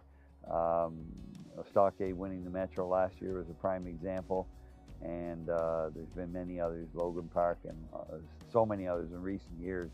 You know, 10, 15 years ago, it wasn't so that way. There might be 1 or 2 OSS horses that would excel at the higher levels, and in recent years, many of them are jumping right in and taking on the big boys, so to speak. Well, it's always special to have any horse that we broke as a baby and train them along and get them to where they are today. I find that one of the most gratifying and satisfying aspects of training horses, which is why I love to train babies in the wintertime down in Florida. For me, there's nothing better than you take them from, half wild animal, I guess, from a sale, and then next year you're standing in the winter circle in an OSS Gold or even the Super Final. So it's very satisfying. The ownership group in Stockade, they've been with me for quite some time from State Treasure days, and we had a lot of fun with him. We're having a lot of fun with this guy too, and hopefully the fun will continue. They are planning on keeping him next year and racing him as a 4-year-old, so hopefully he'll be making the trek down to Florida with us. He's pretty well the same every week. I don't jog him a whole lot because he tends to pull on me, much like his father, exactly the same really. And I trained him yesterday. He's a very difficult horse to train, and he's a very difficult horse to drive too. And Jody has done a fantastic job with him. People say, why did you do this? Why did you do that? Well, all I can say is that I know from training him, sometimes it's not where I want to go with him, it's where he's going to go with me. And I'm sure Jody has had this, well, I know Jody's had the same experience with him driving in a race as well, including the last start here where he told me he was quite vicious in the hole and didn't want to sit in. And so sometimes it's not as easy as it looks, especially with a horse like him, that's for sure. So we're hoping for all the best on Saturday. There's 8 top horses in there, and we drew the outside, but not sure if that'll be a factor or not. Maybe down the road it will be, but anyway, we're looking for a good race, and hope it doesn't rain too much, and hope we have a great night at Mohawk on Saturday. All right, good to catch up with trainer Dr. Ian Moore. Stockade Sealster looks to add another big victory to his already impressive resume. Here's the field of 8 for the 3-year-old Colton Gelding Pace Super Final, and the horses are moving out onto the track. And we're going to kick things off with a horse that we were talking about a little bit earlier, Greg, that being Moment Is Here. And he was a winner in an elimination for this year's Little Brown Jug. A post 5 winner on that day, surprised at odds of 5-1. Went down the road in the final, but took heavy pressure in the middle half and tired just a little bit late, but raced fantastic. He, like Stockade Sealster, though, returning to Canada and upset in that last gold event October 5th. Here's number 2, What You Looking At, gelded son of He's watching for Team McNair. Here's one that I think is a major threat here tonight. Third in his most recent start, but 2 back, did win the Simcoe Stakes. Number 3, your current favorite, lukewarm favorite at 5-2 is Verdun. Louis-Philippe Roy, the hot hands in the driver's seat here, coming off a 3rd and then a 2nd place finish in the last 2. So hinting at getting back into the win column. Number 4, Better Be Bold. We'll talk a little bit more about him in a moment and his shortened rookie campaign, but he is 5 for 12 this year, 8 top 2 finishes. He's won 2 in a row, including a gold event. This could be the now horse Team Stacy Bob McClure drives. Right, Mia Rose, number 5, son of sports writer. He's had a solid campaign for a Kyle Fellow stable here. 3 for 17, $133,000 on his card. 6 is Midnight Nation, a gelded son of Better Than Cheddar, trained by Richard Moreau. Came in for Sean Valley from south of the border in New Jersey. Trevor Henry will drive. Hasn't been getting the top results as of late. Does have 3 wins and a mark of 149-3. Number 7, Max Delight. Andy McCarthy in town to do the driving here. Sean Stacy trainee for John Cancelier of New Jersey. This one is a son of Better's Delight. 3-time winner this year. 10 top 3 finishes, $108,000 in the bank. And we cap things off with Stockade Sealster. And right now you're getting 7-2. You don't normally see the price on this fella at those odds. He is a son of State Treasurer, O'Brien Award, Dan Patch Award winner last year. 6 wins from 13 tries this season. 14 overall for his career, $1.3 million in career earnings. So there is the field of 8 for the Glamour Boys. The 3-year-old Colton Gelding Pace Super Final, $300,000 is our purse. There is a look at number 4, Better Be Bold. And Greg, last year this horse burst onto the scene with a very impressive first start. He exploded home with a big final quarter to finish 2nd. Unfortunately, suffered an injury, and that would be it. Would not race as a 2-year-old anymore. And then it was a delayed start before he finally did come to the races here at age 3. But he's been making up for lost time, and I think it just took a little bit for him to round into form. But 5 wins from 12 starts. He's looking for his 3rd consecutive score, and right now he's sitting at 9-2. And like I said, he could be the now horse.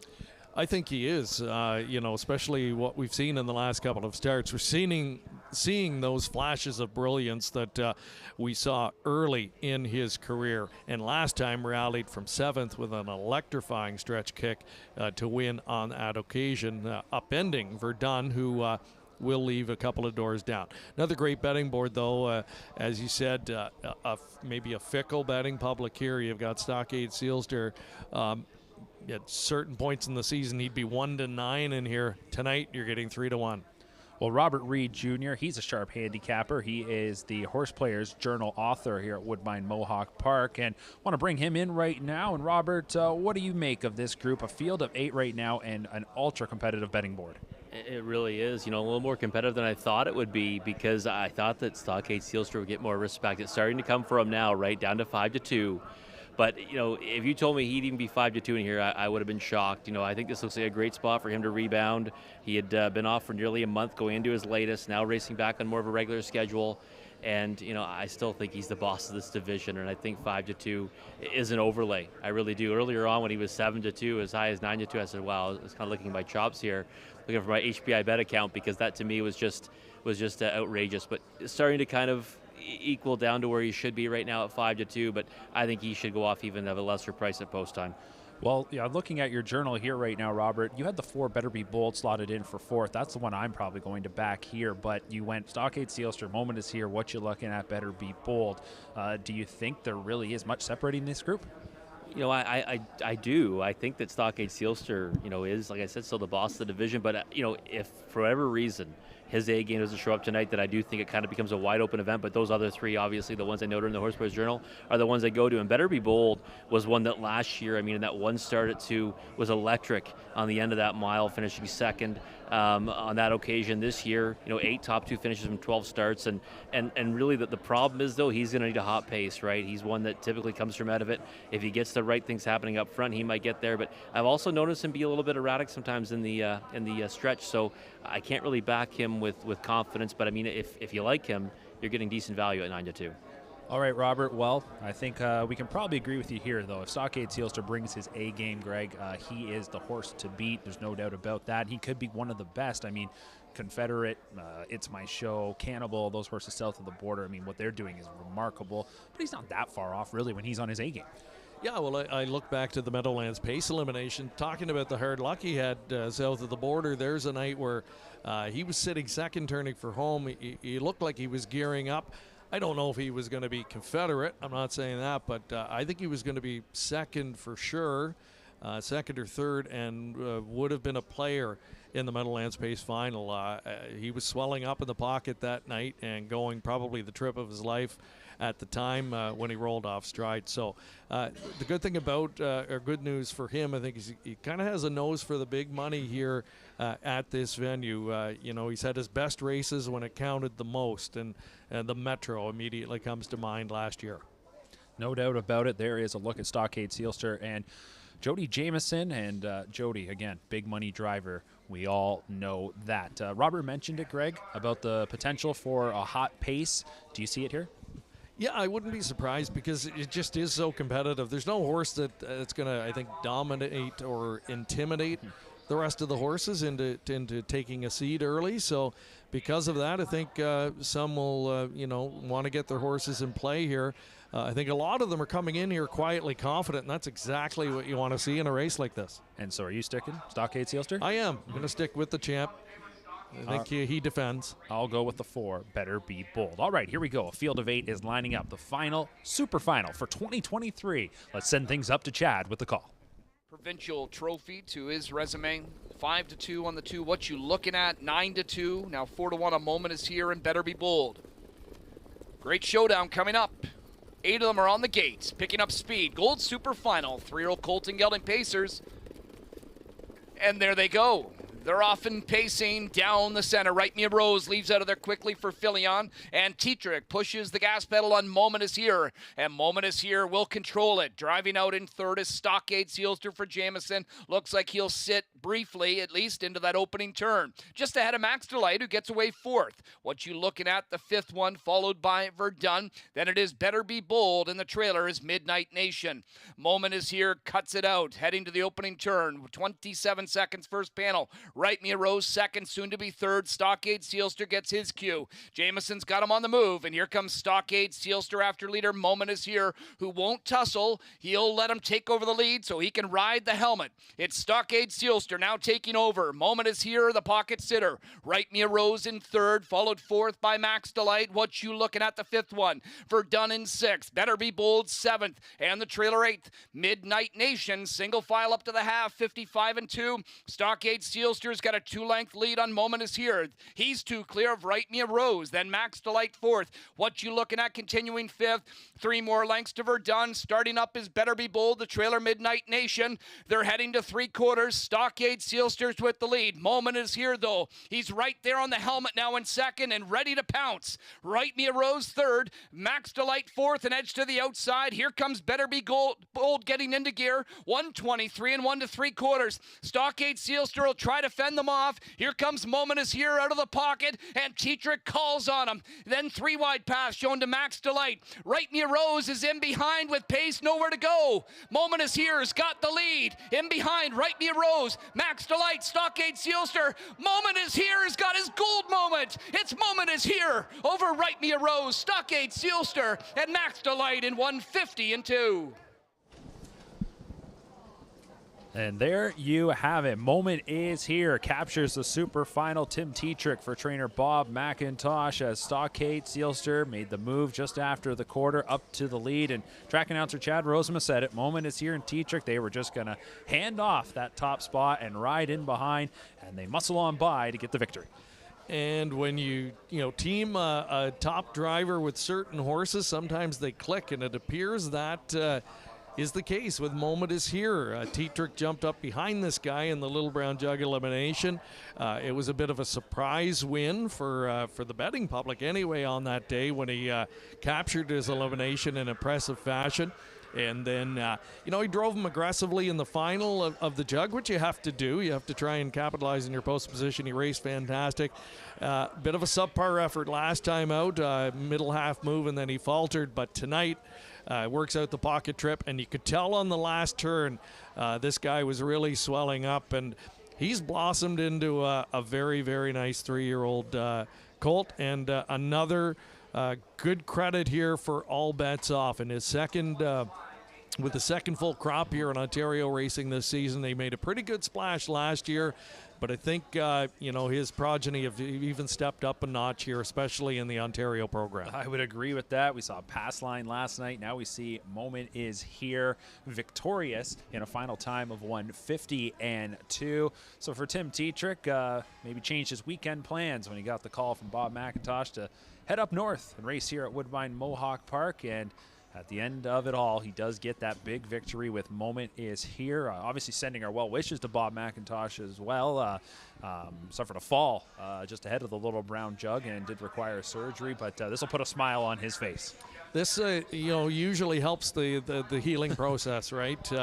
Getting to watch your horses win races like this, and that's nothing new for Bob McIntosh. Of course, a legendary career, one of the best ever in the sport.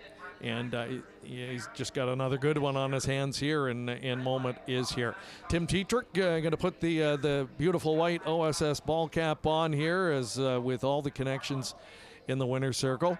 And again, joking around a little bit with Tim and Andy earlier in the night. They're talking about coming up here, and it's a little bit cooler than what they're used to. And but they said, we usually have some luck when we come here, so that makes it a little bit better. And yeah, Tim will go home tonight all smiles. Yeah, they don't just come up here to participate, they come up here to win, and usually they have lots of success. That's the case here tonight for Moment Is Here. Quick thought on Stockade Sealster. Yeah, Stockade, I thought raced good. Again, and it was very interesting in the feature we watched beforehand. Ian very candid in the horse that there's not that much you can do with him. He kind of demands to be driven a certain way, and because of that, he's always the target. He's an aggressive horse, and he wants to be right on the front. He wants to roll, and late in the season, that's hard, to do that week in and week out. And he came back on at the wire there. He just barely got beat for second there when, at the midway point of the stretch, you wondered, is he even going to hold on and get a check because they had sort of collared him quickly. But he showed fight. I mean, he's a great colt. He's a $1 million winner, and can't wait to see him come back and see what he can do it for. Now, the second place finisher at 23-1 was Right Mia Rose. There's a horse that was looking for a seam to try and get through. Raced tremendous, did the Kyle Fellows trainee. Stockade Sealster did hold on to third. Max Delight was fourth. My top pick, Better Be Bold. The race wasn't setting up for his style with the fractions the way they were, but he had some difficulties in the lane. Robert had actually mentioned that. He does that every once in a while. So it is Moment Is Here who takes our final super final on this Saturday night. We've got post-race reaction coming up on the other side of the break. Enjoy the thrill of the race anywhere, anytime with HPIBet.com. Join for free and use your smartphone, tablet, or PC to watch and wager when you can't be at the track. Stream live racing from over 450 tracks. Bet with ease from anywhere. It's safe and secure. Get rewards, race alerts, tips, and more. For a limited time, get $100 when you become a member. Plus, 1 month free live race streaming, and your first bet is on us. Go to HPIBet.com to join for free today. By now, you know the name Cosa-Tv, an industry leader producing unique, high-quality digital content promoting harness racing in Ontario. Features, virtual programming, live events, and more. Cosa-Tv has it covered. Follow our social media channels and be sure to subscribe to our YouTube page to view the latest content. And if you're looking to bet your favorite Ontario track, check out HPIBet.com. Cosa-Tv, taking Ontario racing global.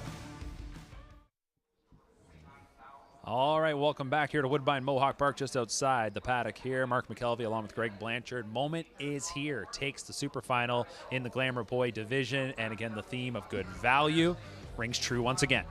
Unbelievable. And for Moment Is Here, he's just been there week in and week out.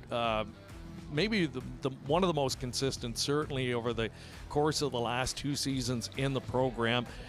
Really never does anything wrong, and had the rail tonight, short field, $14 to win.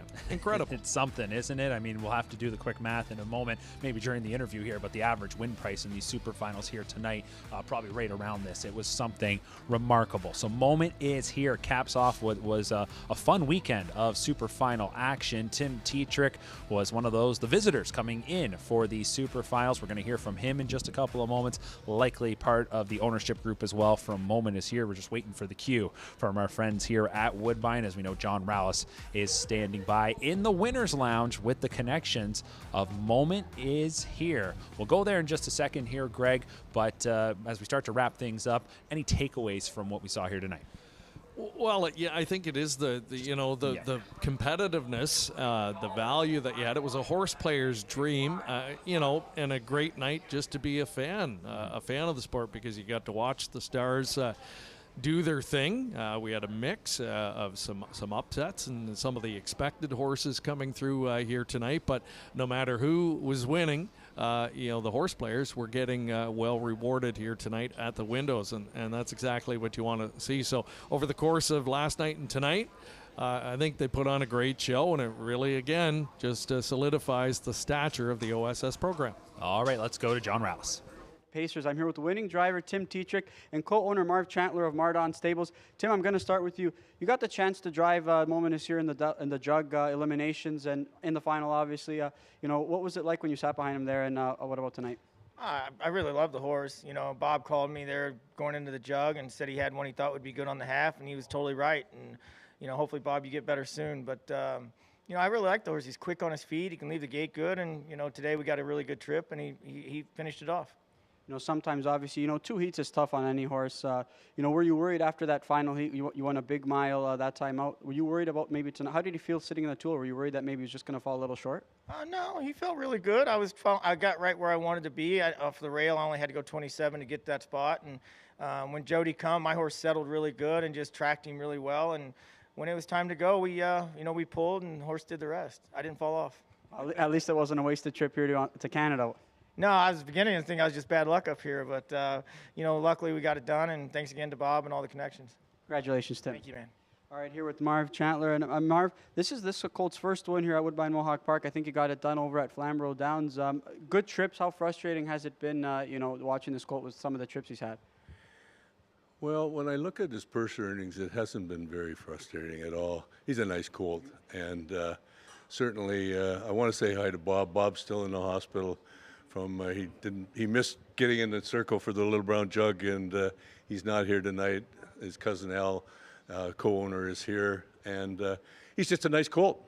And I think, maybe I'm telling stories out of school, but if somebody wants to buy him, maybe they should check on gate.com next week. How about that? A little spoiler. Well, I kind of liked what I saw Elroy sold for yesterday at $500,000, and he's raced against Elroy. So, I mean, I've been racing for 56 years. I'm not stupid. I don't expect we're going to get $500,000, but he's worth something to somebody. Yeah. We've seen. I was telling Tim earlier. We've seen this trip, many times for this guy. Couldn't go by stockade. Tonight he did. What changed? Well, the driver left, but heavens, we had to bring Tim up. I was getting worried. I said to Tim tonight, you came out last night, you didn't have any wins, and then we drove our filly, favorite Beach, in the 7th race, and we didn't have any luck. So I said, you got to do it, buddy. And he did it, yeah. Save the best for last. Save the best for last is right. Yes, John. I touch on it with obviously Tim there. Like, did it worry you a little bit after watching those 2 heats in the jug and watching his start last time out? No, he got used pretty good, and there was an equipment change. We maybe, Tim wanted to light him up in the jug, so we took the earplugs out. We raced him without earplugs last week, and I know James behind the gate, he was pretty raunchy, and tonight he had the earplugs in, and he relaxed, and he did it coming home, yeah. Congratulations, Marv. Thank you very much, John. Right, there's Moment is here who gets it done in the OSS Gold for winning driver Tim Tetrick and winning trainer Bob McIntosh. Well, how about that for a little breaking news there, Greg? Absolutely. Moment is here, heading to ongate.com. That'll be interesting to see what kind of price he fetches next week. Yeah, I would say the bidding will be fierce on him. Such a great horse on all size racetracks, and his versatility, his tactical speed, his overall speed, everything about him. So Moment is here. Probably heading to new connections, but could have an opportunity next season to come back here to Woodbine Mohawk Park. There is a graduate series for Ontario sired horses. That's actually going to get opened up to all Canadian sired horses next year, so a good race opportunity for those 4-year-olds in the spring as they make that transition. And speaking of the transition, we're now going to start looking ahead to some upcoming events here. We're starting to wind down the season here at Cosa-Tv. The Super Finals now in the books, so just a couple of events left, but that one right there, that's a pretty big one, Greg. Yeah, Cosa-Tv going to be down at the Breeders' Crown this year, teaming up with them for some coverage of the 2-day championships, the best of the best in harness racing in all divisions. It all comes down to the Breeders' Crown. Hoosier Park is the location this year, Anderson, Indiana, October 27th and 28th.